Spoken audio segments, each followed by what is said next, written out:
L'édito international sur Europe 1. Bonjour Vincent Hervouette. Bonjour Dimitri, bonjour à tous. Vous revenez ce matin sur la démission hier de la ministre allemande de la Défense. Oui, Christine Lambrecht était fatiguée de se battre contre les médias.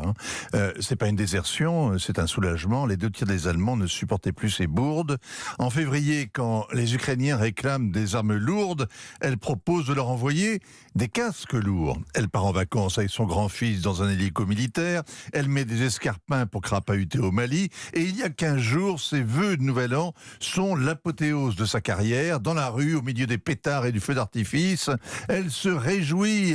Elle fait un selfie d'abord pour parler de la guerre qui fait rage au cœur de l'Europe. Et là, elle se réjouit d'avoir fait beaucoup de rencontres avec des gens intéressants et formidables. Et pour ça, je dis grand merci.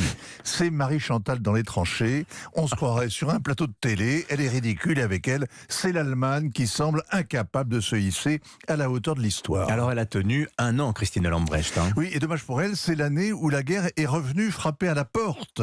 En Europe, ministre de la Défense est un job prestigieux, mais facile. Il y a peu de réformes à défendre au Parlement. Il faut juste batailler pour maintenir le budget. L'administration est docile. L'état-major dorlote le ministre. Être le représentant à l'export des industries de défense donne l'occasion de voyager dans des pays exotiques.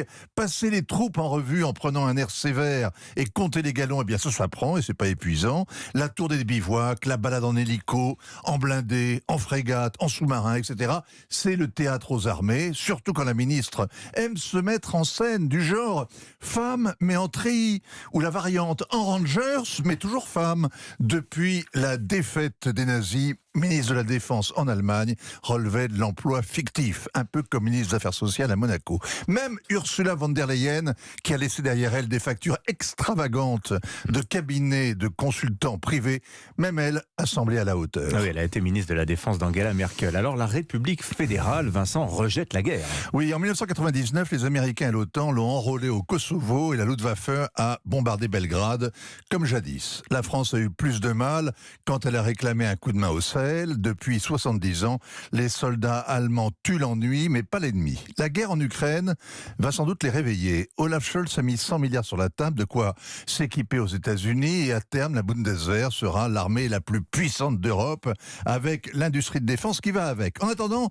ce qui angoisse ce matin Berlin, c'est de savoir si le gouvernement Scholz va respecter la parité. La question paraît oiseuse, mais elle souligne une singularité européenne. Il y a 193 pays à l'ONU, et une femme ministre de la Défense au Nicaragua et une autre en Australie. Aucune en Asie, aucune en Afrique. Alors qu'en Europe, eh bien, c'était banal. Mais elles ont été évincées dans les pays scandinaves, les Pays-Bas, les Balkans, comme au Royaume-Uni ou en Italie. Il en reste en Espagne, en Autriche, en Belgique, aux Pays-Bas, en Slovénie. Normal, l'Europe, c'est la paix. Tout le monde sait ça. Du moins, ça l'était, ça paraît moins sûr. Merci beaucoup Vincent Hervouette. 7h46 sur